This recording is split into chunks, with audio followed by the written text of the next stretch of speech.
What's going on, everybody? It's your Observant Lineman, Uche Nwaneri. And before we start this video, please think about subscribing to the Observant Lineman, Uche Nwaneri. That is me. And if you like this video, make sure you hit that thumbs up. Get this video propped up in the YouTube algorithm. Now, we're going to talk a little bit about the situation that's unplaying right now with Georgia and Vanderbilt. Now, for most of you who keep up with college sports, you're probably well versed in the situation with Sarah Fuller becoming the first female kicker in the Power 5 conferences to play at the collegiate level. And with that, there has been some news about things that happened during the course of that process. And we have seen that Sarah Fuller gave a halftime speech to the Vanderbilt Commodores in regards to their lack of supporting their teammates during the course of the 41-0 blowout to Missouri. Now, a couple things have happened since then. Georgia and Vanderbilt, their game that is supposed to happen this weekend has been canceled. And the Georgia AD, Greg McGarity, is angry about the cancellation, fearing that Vanderbilt won't make it up. Now, when you look at this situation, and we're going to get into the article very briefly here, there have been some things that have happened with Vanderbilt in this week since that kickoff from Sarah Fuller. There have been a number of players who have opted out of playing for Vanderbilt, and that has put them below the 53-player minimum that you have to have in order to play a game against another collegiate team. Let's look at this article. This article is coming from Dog Nation, and it reads, Georgia Athletic Director Greg McGarity has built a reputation over the past 10 years for being a kind, gentle man who doesn't get angry. That changed quickly on Friday. I don't take things personal, but when our institution suffers, it upsets me greatly, said McGarity, fuming at the news that Vanderbilt won't bring a team to Athens on Saturday for the Bulldogs' scheduled Senior Day. And I can understand that. Senior Day is a big day in college sports. I remember my senior day at Purdue. It was a big event. It happens before the game starts. They honor all the senior players who are going to be playing in their final home game as a college player. So that being completely, messed up is definitely something that if you're a Georgia Bulldog fan, if you're a Georgia Bulldog football player, if you're a Georgia Bulldog staff member that has anything to do with the football, this can be something that can really throw the entire program for a loop, because this is one of the most planned celebrations of the season for the team. It says the number 8 ranked Bulldogs 6-2 were scheduled to play the 0-8 Commodores at 4 p.m. on Saturday, but news broke Friday that the academically oriented SEC school was not prepared to field the team on account of COVID-19. Georgia already experienced Missouri bowing out of an earlier season meeting on account of COVID-19 and then having the SEC office shuffle its bye week on account of Florida's 2-week COVID break. The Bulldog fans, players, and players' families were furious. They should be angry, and we're angry too, said McGarity. It's just extremely frustrating and extremely disappointing, especially if the game on the 19th can't be played, and that's what we fear. And you see here JT Daniels with a tweet, and it says it's a realistic concern when one considers how uncompetitive Vanderbilt has been in football over the years and the institution's lack of commitment to the sport. The Commodores lost 41-0 last Saturday at Missouri, and reports surfaced that players were threatening to opt out on the heels of Vanderbilt utilizing a female as its kicker. Hopefully, Vandy will be prepared to play December 19th, McGarity said without much conviction. It's just so frustrating when you have coaches and players and support staff that make significant sacrifices to stay safe, and they do so, and then they have no competitive benefit other than their health. We have shown the ability to stay healthy by being disciplined and following the advice from Coach Smart and head trainer Ron Corson. We're an example of what can be done with discipline and a desire to play college football. So going into this situation, and let's take a look at what's going on the Vanderbilt side, because I think now we've heard the Georgia side, we've heard how they feel about the situation. Let's dig a little bit deeper into what's going on with Vanderbilt and why there are these opt-outs that are happening from the team. Says here, Vanderbilt fired its coach, debuted a female kicker, and tried to keep its roster intact in the past week. Distractions and attention follow the Commodores 0-8 to number 10 Georgia 6-2, where they will play Saturday. Vanderbilt has lost 12 straight SEC games and will face a tall order against the Bulldogs. Here are 5 things to watch in the Vanderbilt-Georgia game.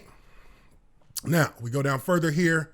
It says, does Vanderbilt have enough players? Interim coach Todd Fitch acknowledged that some players have considered opting out, which could drop an already depleted roster below the SEC's recommended minimum of 53 scholarship players to play a game. Earlier in the week, Fitch said the numbers were still good enough, but COVID-19 tests and more discussions about opting out could change that. Vanderbilt could choose to play with less than 53 players, as Mississippi State did with its 49 and the 31-24 loss to Georgia on November 22nd. Commodores already had at least 10 players opt out, which leads the SEC.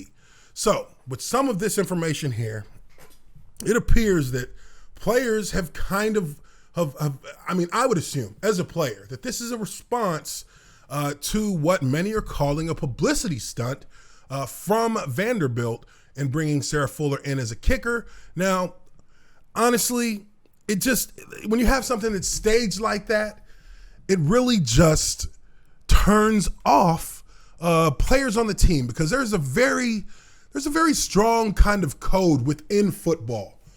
Support the players and, unify together as one for something that's greater than yourself. We're all in this together, trying to win football games, trying to put forth the best effort we can under the circumstances to play a game that we love.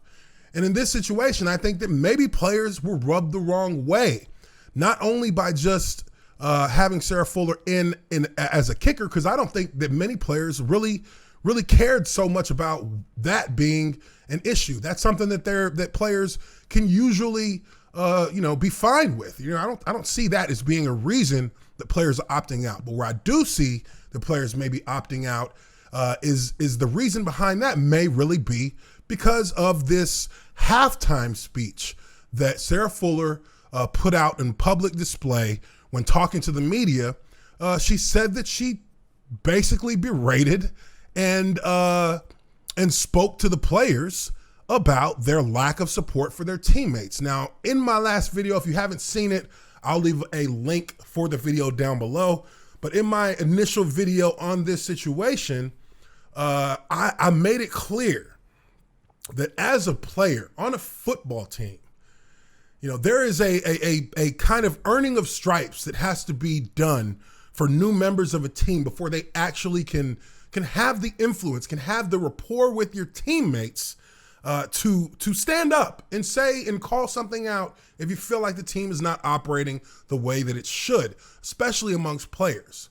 Now, the position of kicker is a position that you really cannot quantify the influence of a kicker on an actual team because of the lack of physical play that the kicker is generally involved in compared to the rest of the team. Most players, being in a locker room at halftime, in a game where you're getting blown out, when you hear somebody stand up and talk about improving our effort on the field, talk about, picking up the slack and trying to make, get some kind of positive silver lining out of this game in a halftime speech, generally you're looking at players like a quarterback. You're looking at players like an offensive lineman, a defensive lineman, a linebacker. Generally, every position can have a leader that has the rapport with the team that will allow him to stand up and say something about the team's play. In all of the positions on a football team, the one position that generally is not included in that is the kicker. Because kickers kick. Kickers come in, they can win a game in the end, they can be a hero, but outside of contributing, your 3 points or your extra point or your punt or your kickoff to the game, you are not involved with the every play ongoing struggle between players competing for a win. Now, I don't mean to say that kickers are disrespected, But kickers do not have the rapport. Kickers do not have the influence. Kickers do not have the standing to talk to an entire football team and talk about how they're not playing the game physical enough, or they're not supporting their players, their teammates enough. That's not something that kickers really are capable or even really respected enough to do. And it doesn't matter whether it's a male or a female, a kicker just doesn't have that voice. It's just not what the game gears itself towards. It's not the kicker who's going to stand up and say, we got to play better. That's just a fact. You don't understand the culture of the sport that you're now playing. You're not playing soccer. You're not playing soccer. You're playing college football. This is Division I NCAA college football. The Vanderbilt football team asked her to come in and try out. They asked her to come in and kick. They asked her to come to practices. They welcomed her in to be a kicker. Whether a publicity stunt or not, the fact of the matter is that they went to her and asked her to come help, and she agreed. It wasn't something that she necessarily was seeking out at all. So where's the bravery in being asked to come in to help and coming in and helping? Like, it doesn't make any sense. How is that award worthy? There are players and punters and kickers all over the country who have won games for their teams, who have, put punts in the corners of the opponent's territory, coffin corners, pinning an offense deep in their own side of the field. There are guys who have, actually, stopped touchdowns from being scored on returns by tackling the returner as kickers, as punters.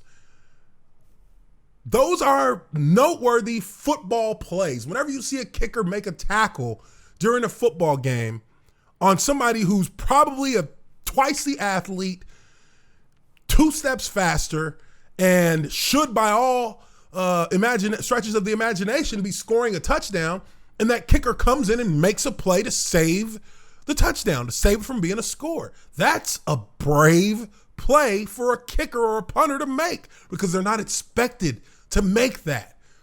The way that you design coverages on kicks are designed to have the kicker as a very last resort. They're supposed to hang back. They're not even supposed to cover down. So how is it that in one kickoff, there was a squib kick where she ran to the sideline as soon as she did the kick? How is that now something that we're going to say is award worthy? To me, that doesn't make sense. And again, I don't mean to put any negative energy on Sarah Fuller, the person, the athlete, the individual who came in to help. I just don't understand how the institutions around Vanderbilt and around college football think that, yes, this is award worthy. Yes, she did break a barrier. She is a female football player at the Division I Power 5 conference level. And sure, I'll clap for that any day. But all things considered, she had one kick. She didn't score any points for the team. And she gave a halftime speech that was, by all accounts, completely rejected by the players themselves, now leading to opt-outs from the players who were on the team, and now jeopardizing another game for another opponent who actually needs to play against them. A in-conference opponent. It doesn't make sense, and I feel like this is really just a bad look for the SEC. It's a bad look for Vanderbilt, and it really plays to something that I never really want to talk about on my channel because, I don't look at things necessarily from that scope, and that's identity politics. Why is this being something that's being turned into a situation that it shouldn't be? Why is this now having an effect on an entire football program that it really shouldn't have had? I think that this is something that we all got to think about. I think that it's something that really is disappointing when you think about it from a bigger picture standpoint. This is not something that really should have been a news story that is played into the next week of sports, but it is. And it is because the players in Vanderbilt the guys who have been there, the guys who didn't come on the team on Monday and kick on a Saturday are now feeling a little bit disrespected. And I don't blame them. Just my thought. That's how I feel about it. Ain't no kicker going to come in and tell me that we're not playing hard. Are you going to go out and make a tackle? You going to come out and play defense with us? You going to get on the offensive line and block? You going to throw a ball? Or you just going to kick? Okay, well, shut the hell up. Male, female, don't matter. Shut up. You shouldn't even be talking to us about nothing. Go over there and get ready to kick. Don't talk to us about playing football. Don't talk to us about being in the trenches. It makes no sense to me whatsoever. Let me know what you guys think. Leave your comments down below. Is this something that really is damaging to the Vanderbilt football program? Is this something that will possibly hurt their recruiting, even though they don't really have much of a recruiting program to begin with, as they're 0-8? But is this something that really is going to affect the future of their football program? Let me know. Leave your comments down below. Hit the like button if you like this video, and subscribe to the Observant Lineman Uche Nwaneri. Appreciate you guys very much for checking out this video, and we will catch you on the next one. Peace.